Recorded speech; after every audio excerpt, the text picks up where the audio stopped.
No? Bago po pataasin ang inyong mga kilay sa mga susunod ko sasabihin, I want to know, sino naniniwala sa perfect marriage? Taas ang kamay. Nobody believes now. Which means our culture is so successful in telling us na walang perfect marriage. At kapag tinanong ko nga yan sa mag-asawang gustong mag-asawa o gusto magpakasal, sa mga nag-apply ng marriage license sa City Hall, I always ask them, hindi pala kayo niniwala sa marriage eh. Perfect marriage eh. Why get married? Baka meron tayong hindi naiintindihan doon sa salitang perfect marriage.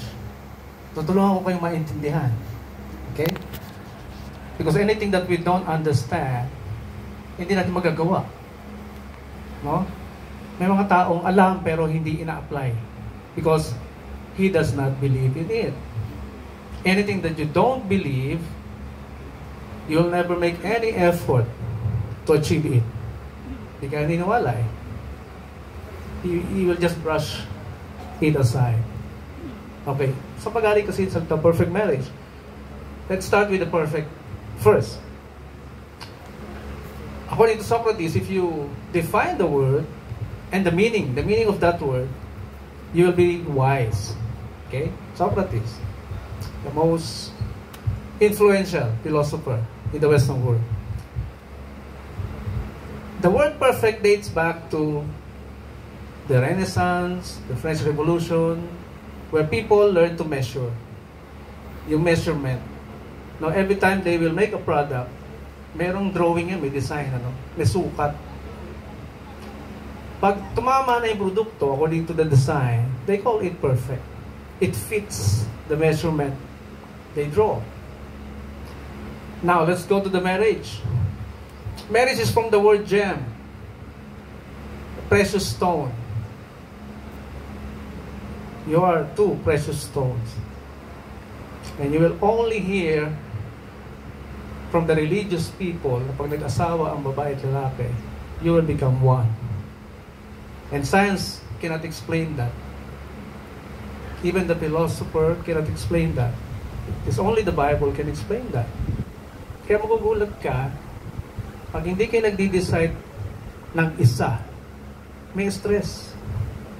No? May stress. Yung bang laging husband nagdi-decide, in disregard yung asawa, because ang tingin sa asawa, lesser than him. That's the result of patriarchy culture na tinuro sa atin, na laging namumuna ang lalaki sa lahat. Pero God has a different idea. Kaya sa pag-aaral namin, napansin namin, mas effective ang idea ng Diyos kaysa sa idea ng tao. Anong idea ng tao? Pantay kayong dalawa. Totoo naman, chapter 1 ng Genesis, God made the male and the female. Parehong pantay. Parehong may power to be successful in their career. Parehong may kakayahan na yumaman. Parehong may ability to be president, to be senator, to be congresswoman. Tama naman. Pero nag-iba ang setup nung sila ay pumitas ng pinagbabawal. Sila ay biglang naging mag-asawa. Kaya ano sabi ng Diyos doon sa lalaki? Lahat ng kakainin mo, lahat ng kakainin nyo, ay manggagaling sa pawis mo. Kaya meron silang feeling, kayong mga girls, you have a feeling, natural, hindi nyo mapaglabanan, kapag pera nyo lang. Pera ng lalaki, pera nyo din. Hindi masagot ng science yan. Bible lang makakasagot niyan. Why? Because the woman expects you to provide for everything they need. Bakit? Kinuha mo eh. Sinabihan mo, this is now bone of my bones, flesh of my flesh. And there was also the feeling of ownership. Diba? Towards one another, nafe-feel nyo, akin ka, asawa kita eh. Akin ka lang. Hindi ka pwedeng kumakausap sa ibang babae na hindi ko alam. Diba? Nagagalit kayo? Because there is a natural feeling of ownership.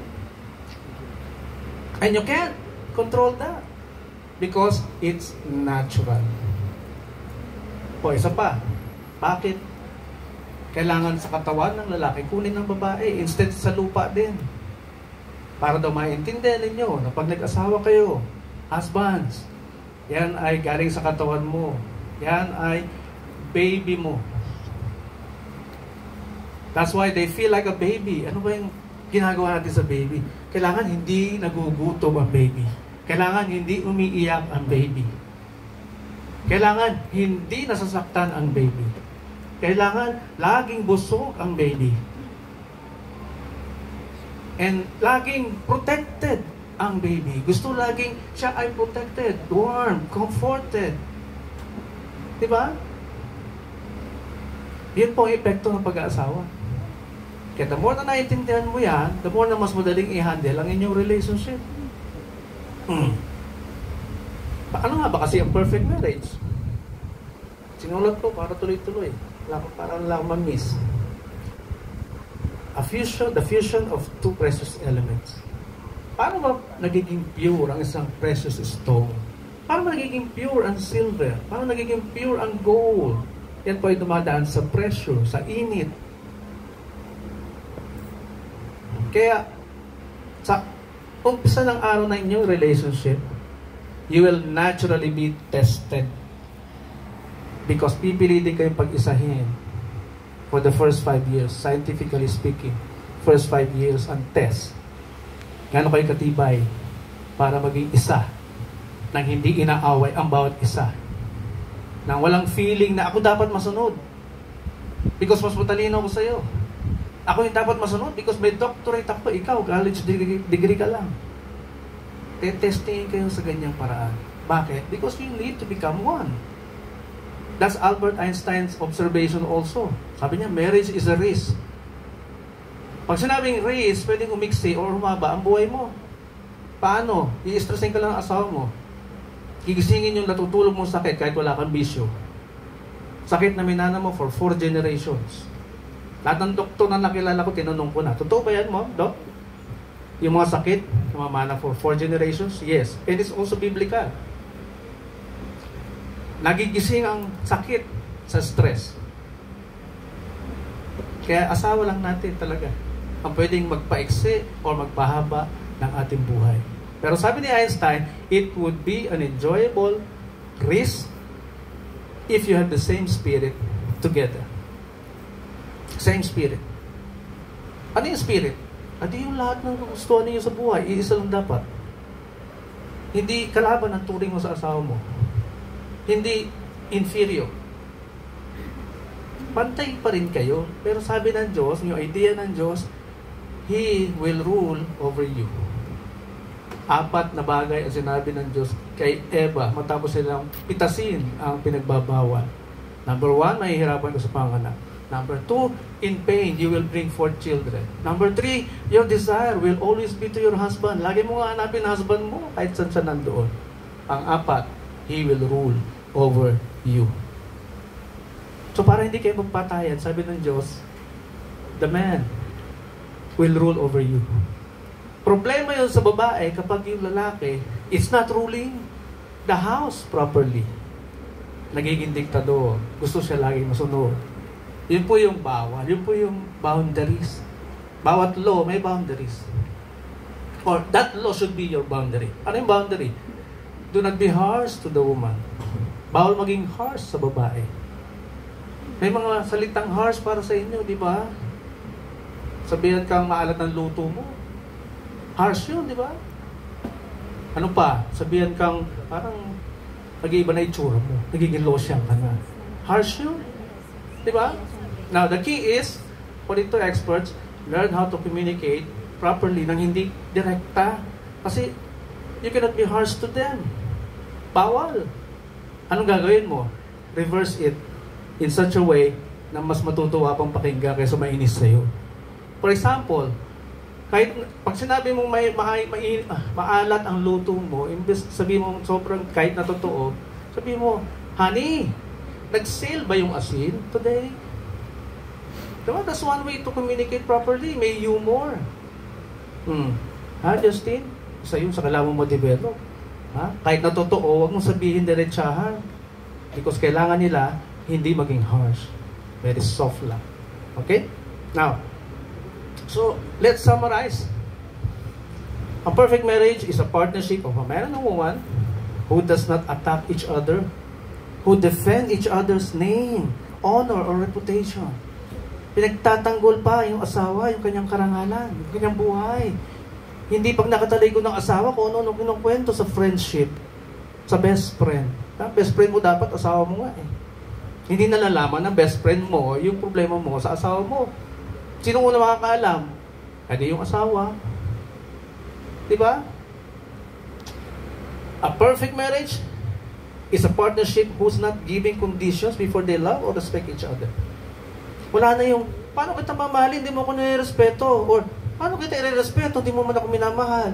Wala na pong ganon. Hindi na tayo entitled sa ating mga kondisyon. Sa Greek people lang yun, yung demokrasya. In God's kingdom, there is no democracy.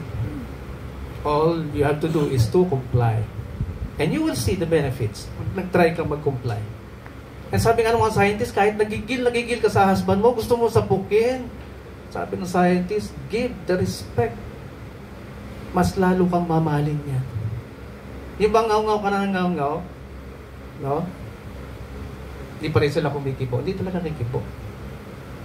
So, minsan tatalikuran ka na lang yan. Kaysa masaktan ka. Diba? Masakit sa tenga yung maingay sa bahay. Yun din yung sabi ni King Solomon. Ang maingay na babae ay nagpapabagsak ng bahay. Okay? What else? A perfect marriage is a partnership whose 100% focus is now to prioritize the happiness of his or her spouse. Dahil tapos na siya pasayahin at mahalin ang sarili niya during single days. Kaya yung meaning din ng marriage sa family code. Article 1, for those who study law. Ang marriage daw special contract. Ibig sabihin, special, may ordinary. Yung ordinary, pwede mo ipasok ang terms and conditions mo, pero sa special contract, hindi. Not subject to stipulations. Ano ba yung mga stipulations na gusto natin ipasok sa marriage? Yung bang bisyo, nag-asawa ka ng sugarol, magtiis ka. Nag-asawa ka ng maldita, magtiis ka. Hindi na po yung po. Uubra, bawal na po. Hindi kailangan ng marriage yung mga bisyo napapasaya sarili natin because we have all the time in the world to do that as a single. Kaya at the moment na pinirmahan niyo itong kontrata na ito, kasama yung promise that I will leave my singleness behind. Kasama yan sa obligasyon dito. Kasi hindi nakakatulong yung bisyo sa marriage. Nakakatulong ba yung pambababae sa marriage? Answer? Hindi po. Manindigan. Hindi po, sir. Manindigan. Nakakatulong ba yung pagiging maldita sa marriage? Sagot na sagot sa'yo? Hindi rin. Yung pagiging magastos, nakakatulong sa marriage? Sagot po. Kailangan yung manindigan, ha? Oh, bawal na. Mga bisyo, sugarol, babae, alak, sugal. Lahat ito magpapaiksi ng inyong buhay. Dapat nga sabay kayong tatanda. Yun ang goal. Okay? Sabay tumanda. Kulang ang oras ko para sabihin lahat ito sa inyo. Okay? 2 years, halos, pandemic, wala akong ginawa kundi mag-aral na mag-aral. Bakit ang dami naghihiwalay? Hindi pwedeng hanggang doon na lang tayo. May sagot. May sagot. Sabi ni Albert Einstein din, pag ang problema created within the same level of our understanding, wala dyan ang solusyon. It's beyond the human being's understanding. Nandun ang sagot. Nasa Bible. A perfect marriage, malapit na tayo, is a partnership who dreams big together as one and makes it together as one. You cannot create 2 goals in the house. 2 means DI, and that gives you division. So isa lang ang dreamer, isa lang ang vision ng family, isa lang ang vision ng marriage. Together, you will fulfill that. Hindi yung kanya-kanya kayong goal sa buhay. You will just create a division between the 2 of you. And a perfect marriage who does not allow anyone to destroy their marriage or inject doubt or toxic to each other's minds from negative advices. Hindi kayo dapat nakikinig sa mga negative advices na kapag nagka-problema kayo sa asawa niyo, takbo sa best friend, ang kakampihan ikaw, sususulat ikaw. Sino kakampihan niya dapat? Yung institusyon. institution that you created.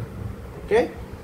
And finally, a perfect marriage is a kind of partnership who honors God as their priority by keeping each other, Justin and Angel, who honors God as their priority by keeping each other intact within the bounds of God's law.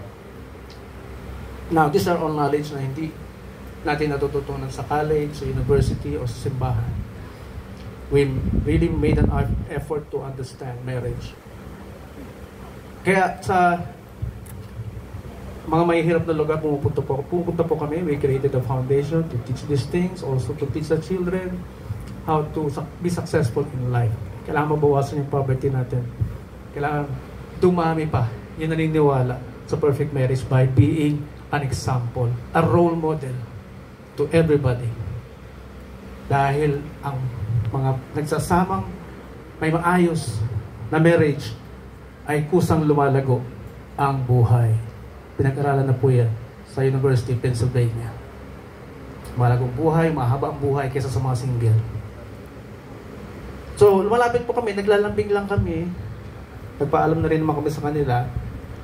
Konting lambing lang po sa tulong namin sa foundation. Madagdagan po aming pondo para sa feeding program at pamimigay ng mga pagkain sa mga batang ito na sineseminar namin. And also the parents. We are teaching them very hard to be responsible parents so they can produce functional children in the society. Because in one way or another, apektado tayo sa mga dysfunctional children na ito. Ginugulo din tayo. So please join us in this advocacy. Iikot po yung basket sa inyo dyan. Exuyo na lang po. Maraming po salamat. And now let's ask Justin and Denise.